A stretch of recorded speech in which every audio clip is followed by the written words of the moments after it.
그 단테의 실곡을 읽은 화가나 예술가들은 다 이걸 갖다 이제 작품으로 드러내려고 했어요. 그런데도 이제 가장 유명한 작품 시리즈는 이제 구스타프 도레라는 19세기에 활동했던 굉장히 천재적인 사파가가 있는데요. 우리가 아는 뭐 돈키호테라든지 이런 사파를 갖다 그냥 그렸고, 뭐 방고흐도 굉장히 좋아해갔고요. 민중의 화가다 이런 별명을 붙여주기까지 했는데요. 그는 뭐 이 단테를 읽고 아주 열광적으로 이 이야기들을 또 그림으로 그려냈는데요. 그 그림을 한번 보시면 단테와 베르길리우스가 림보에 들어가갖고요.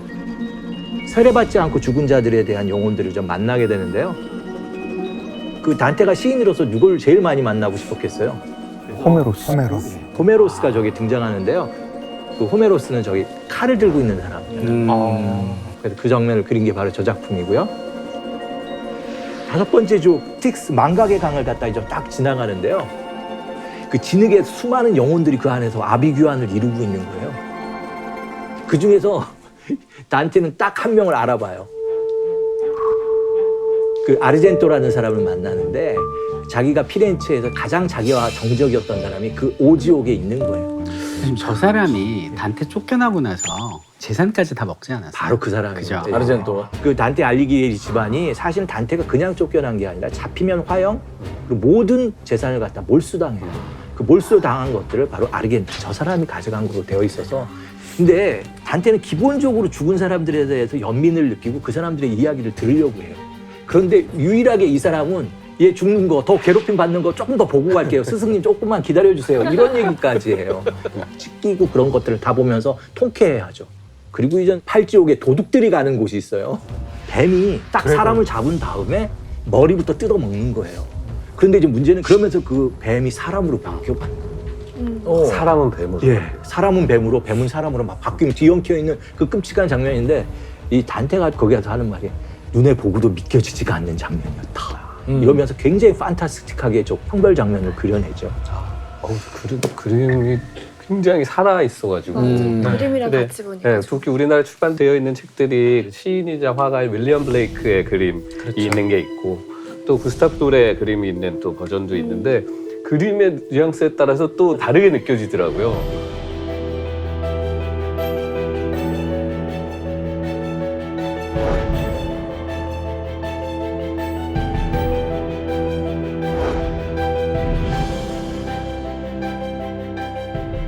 근데 사람들이 재밌어하는 것도 지옥이 거의 대부분일 거예요. 구체적인 표현들은 상상하는 거잖아요. 잠깐 이번엔 한번 세로로 가르는 걸 한번 해볼까? 뭐 이런 거.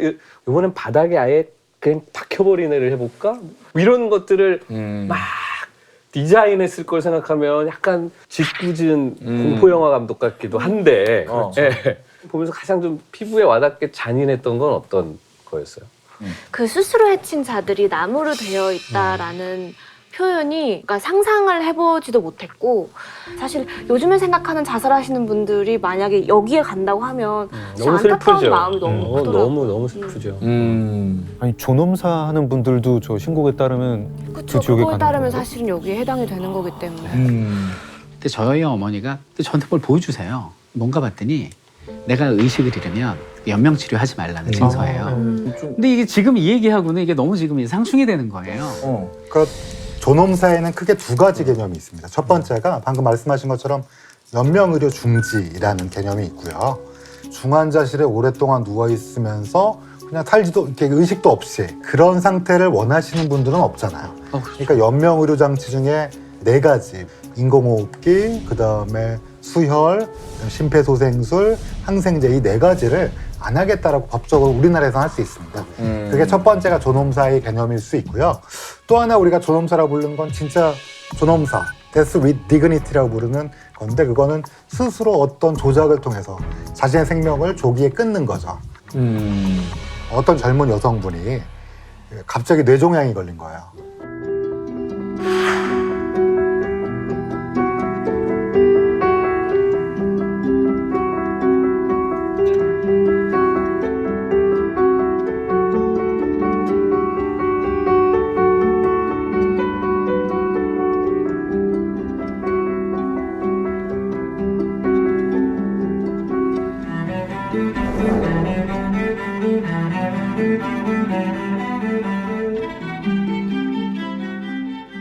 저희 어머니는 어떻게 보면 이제 죽음을 미리 준비하신 거예요.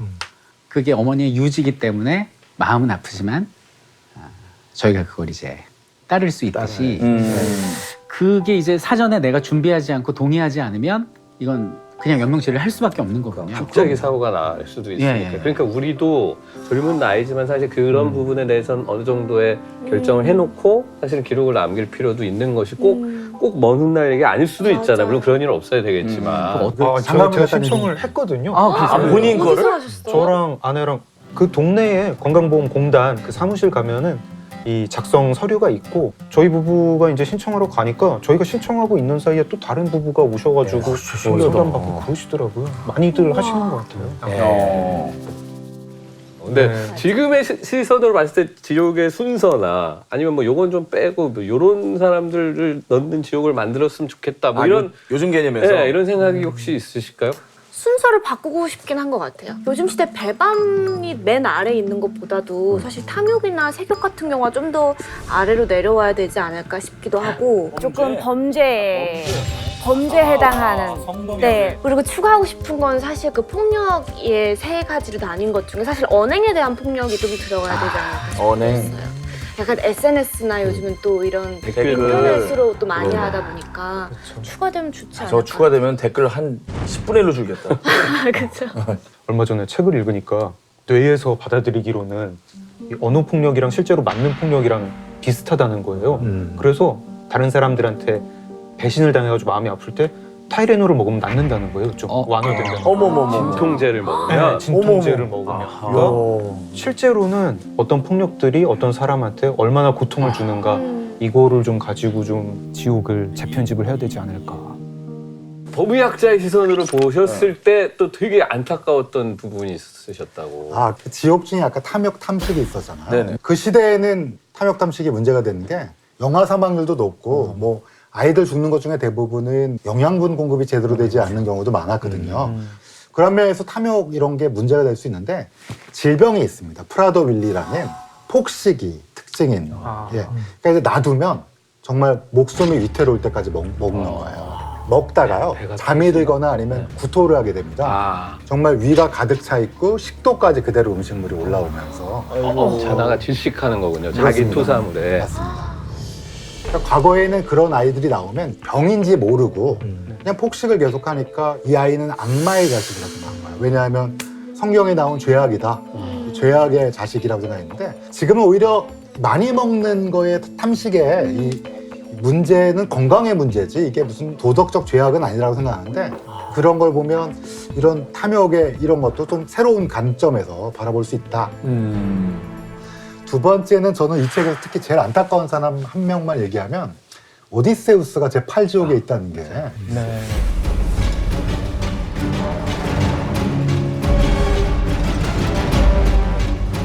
왜 8지옥에나 있나 이 사람이 생각을 했습니다. 자의적이긴 오디세우스가 어떻게 보면 그리스의 영웅이지만 트로이 입장에서 보면 가장 악마거든요. 사실 그 전쟁의 승리를 이끈 사람은 오디세우스. 용맹이 이끈 게 아니라 꾀로. 네, 근데 단테의 집안 쪽이 트로이 쪽인 거죠. 어머머. 그렇게 되면은 철천지 원수가 되기 때문에 8종 정도에는 가둬둬야 대박이다. 마음에 좀 안정이 오는. 저는 생각에 근데 오디세우스는 좀 지옥에 가야 될 것 같은 게 이제 고향에 돌아왔잖아요. 근데 페넬로페한테 구원했던 구원자들을 다 죽였어요. 정말 학살을 하잖아요.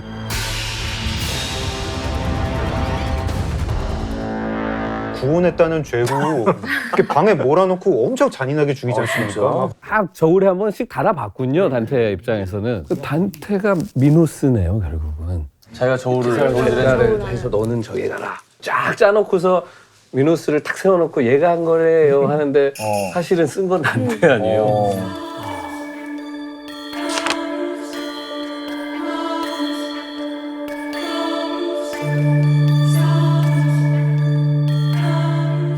자, 지옥 다음으로 연옥으로 넘어가죠.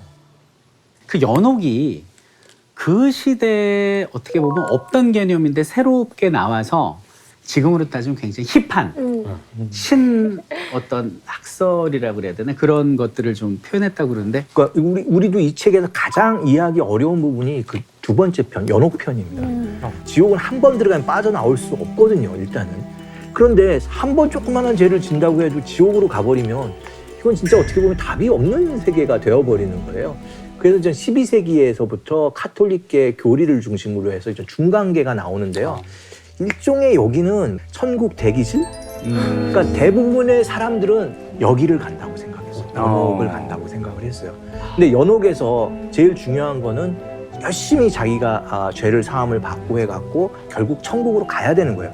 지금도 가톨릭에서는 연옥이라는 세계를 충분히 인정합니다. 그래서 죽은 자의 이름을 위해서 기도해 주게 되면 연옥에서 천국 가는 시간에 어떻게 보면 일종의 대기 시간이 이게 빨라져요. 근데 그 살아있는 사람들이 죽은 사람에게 기도의 힘이 영향을 준다는 그 사실이 저는 얼마 전에 본 영화 코코가 생각났어요. 애니메이션. 생각났어요. 코코에 맞아. 보면 근데 거기 이제 라틴 아메리카 저승이에요. 현세 사람이 이 사람을 잊어버리면 잊어버릴수록 원래 모습에서 점점 해골 모양으로 변하고 추석처럼 뭔가 이렇게 나오는 날이 있는데 그 혼들이 거기서 널 찾는 사람이 없다 하면 이제 밖으로 나오지도 못하는 거예요. 제사상 받으러. 근데 뭐 그런 거 하고 약간 이렇게 연결이 정확하게 되고. 맞은 그런 부분이죠. 살아있는 사람이 자기를 기억해주면 천국으로 또 갈 수 있다. 어떻게 보면 약간 묘안이 되잖아요. 그리고 착한 일을 해야 될 것 같고 사실 좀 많은 예술에 대한 후원의 배경이 이것 때문에 시작을 합니다. 그러니까 어마어마한 큰 성당을 짓거나 큰 조각상을 지어서 그게 이름 적어놓잖아요. 내세부로? 예. 내가 이렇게 착한 일을 했고 나를 기억하시오라. 그림 속에도 실제로 다 들어가요.